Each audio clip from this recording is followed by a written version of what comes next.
High, আমি সুস্মিতা। আমার নতুন একটি ভিডিওতে তোমাদের স্বাগত জানাই। আজকে যে রেসিপিটা তোমাদের সাথে শেয়ার করব সেটা তোমরা নিরামিষ দিনে অথবা উপোসে খেতে পারবে।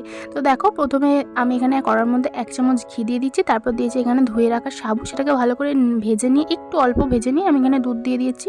আর দুধটা দিয়ে ভালো করে সাবুটা সেদ্ধ করে নিতে হবে, যাতে সাবুটা একদম নরম হয়ে যায়। তারপর নরম হয়ে গেলে আমি এখানে দিয়ে দিচ্ছি চিনি। তারপর এটা ভালো করে ফুটিয়ে নিয়ে নামিয়ে রাখবো।